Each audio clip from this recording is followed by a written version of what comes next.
centenário da ponte Hercílio Luz. E como a gente estava comentando antes, ganhou esse nome, mas tinha outro nome. Seria a Ponte da Independência? Seria, Zanotto, mas não. Depois se tornou a Ponte Hercílio Luz e tem toda uma história envolvendo a escolha desse nome. Zanotto, você fez uma reportagem para explicar para a gente toda essa história. É o que a gente convida agora para a nossa audiência acompanhar, então, nessa reportagem que abre a nossa série da contagem regressiva dos 100 dias para o centenário da ponte, contando a história dele. Quem foi Hercílio Luz?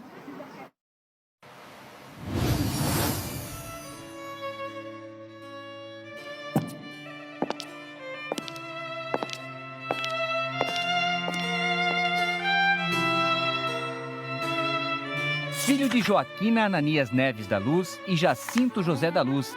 Nascia então na cidade de Nossa Senhora de Desterro, em 29 de março de 1860, Hercílio Pedro da Luz. Sexto filho do casal, ficou órfão de pai aos 9 anos. Iniciou os estudos na capital do estado, depois seguiu para o Rio de Janeiro e mais tarde se formou engenheiro na Bélgica. Quando retornou para Santa Catarina, em 1884, foi nomeado juiz-comissário em Lages e engenheiro da província. 10 anos depois, se tornou o primeiro governador de Santa Catarina. Mais tarde, também exerceu o cargo de senador. Foi responsável por sancionar a mudança do nome da capital de Desterro para Florianópolis. Mandarei fazer uma ponte para acabar de vez com esse suplício. E vocês, moços, quando passarem por ela, vão lembrar de quem a mandou construir.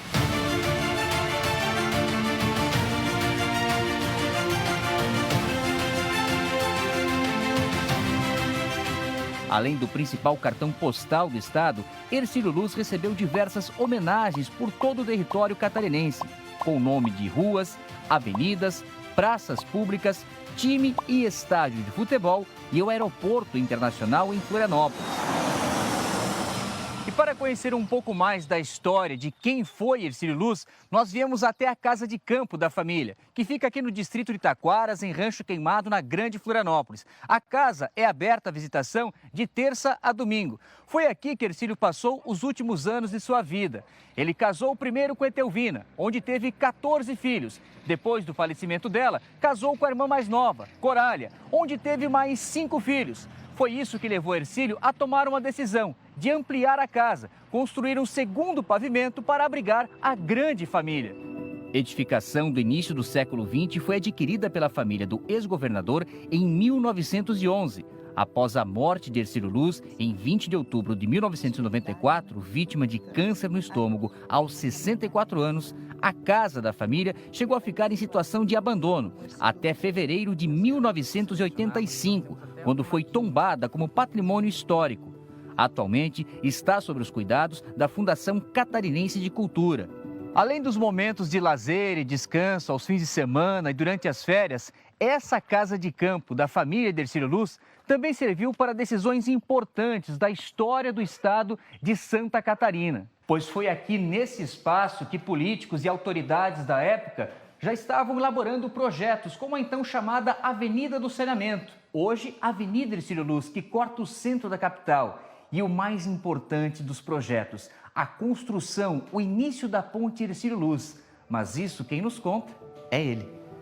Bem-vindos à minha casa. Meu nome é Hercílio Pedro da Luz. Nasci em 1800. Cleci Veronese, administradora da Casa de Campo, é quem nos mostra em detalhes os cômodos, fotos históricas e objetos pessoais da família Luz, até hoje preservados.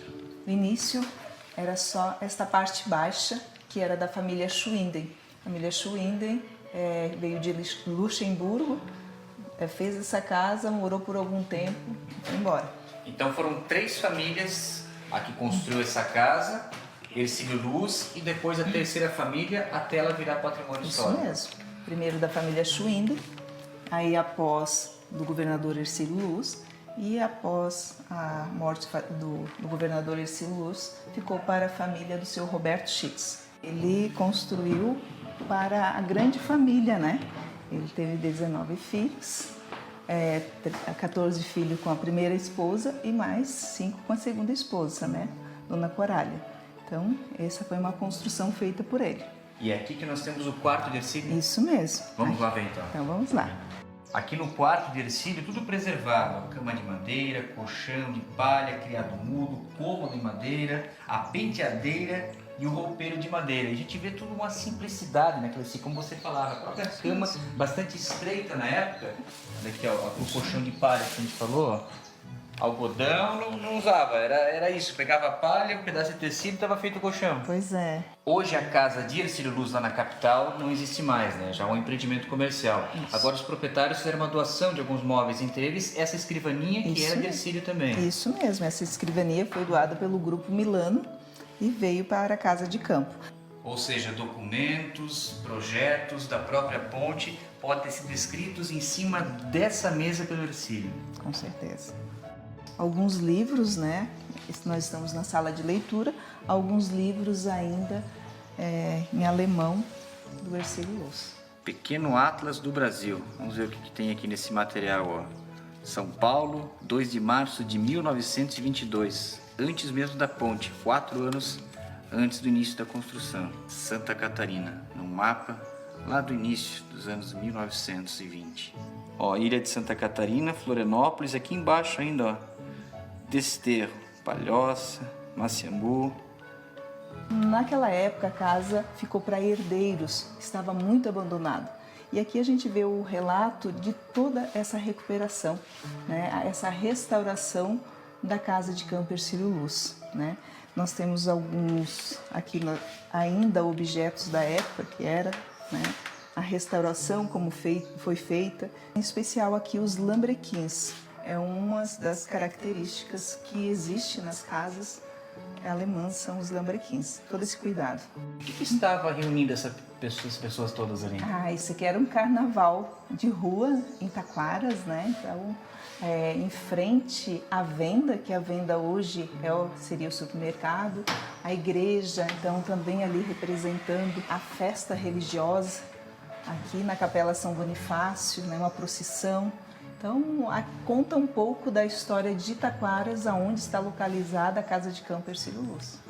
Olha os registros que nós encontramos de 1922, o início da construção da ponte Hercílio Luz, até com as crianças aqui no lado continental ainda. São fotos que não estão à disposição em qualquer espaço, mas aqui nessa casa você encontra toda essa história, né, Cleci? Isso mesmo, aqui nós temos a história do governador Hercílio Luz e a história da ponte Hercílio Luz. Em outubro de 2024, a morte de Hercílio Luz completou 100 anos.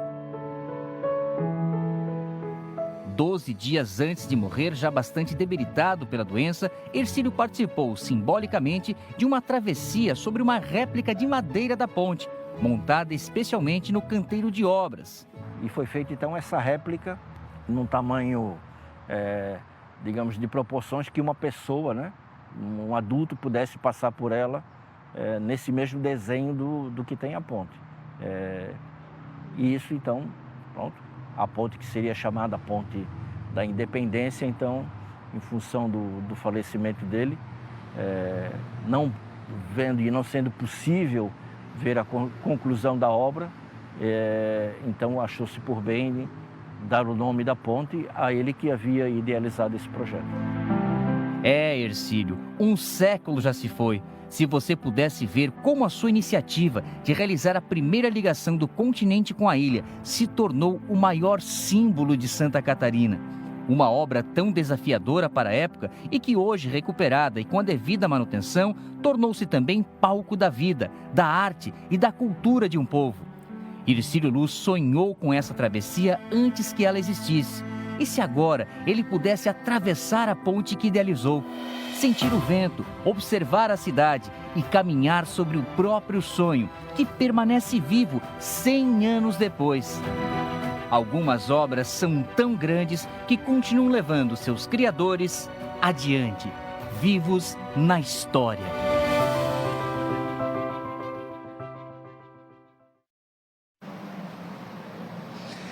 Marister, algo que a gente pode hoje, através da tecnologia, né, o recurso da inteligência artificial, essa imagem que a gente viu na reportagem, que nós não podemos ver em vida, né?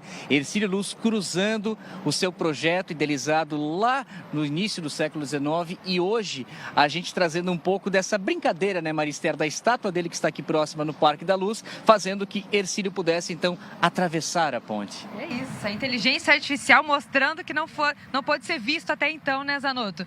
Agora, a gente sabe que a ponte, ela é inspiração para muitos artistas catarinenses. E hoje vocês vão conhecer uma cartunista, foi a primeira caricaturista mulher de rua do Brasil que está com a gente aqui hoje. Já já nós vamos apresentá-la. E ela já fez essa primeira arte aqui, essa primeira obra da ponte Hercílio Luz, falando da contagem 100 dias para os 100 anos, e a gente vai mostrar ela daqui a pouco. Inclusive, Zanotto, na Tarde é Nossa hoje, ela vai fazer caricatura minha, do Laércio, da Dona Maricotinha. Eu quero só ver o que ela vai apontar com a gente aqui hoje, viu? Então, daqui a pouquinho a gente vai ter o trabalho dessa artista e as caricaturas dos nossos apresentadores do A Tarde é Nossa. Quero só ver como vai sair o nosso Laércio, Dona Maricotinha e a Maria Esther. Maria, mas agora a gente tem que dar o bom dia e chamar o nosso colega o Thiago Pires, que vai seguir trazendo informações do estado de Santa Catarina, direto do nosso estúdio. Bom dia.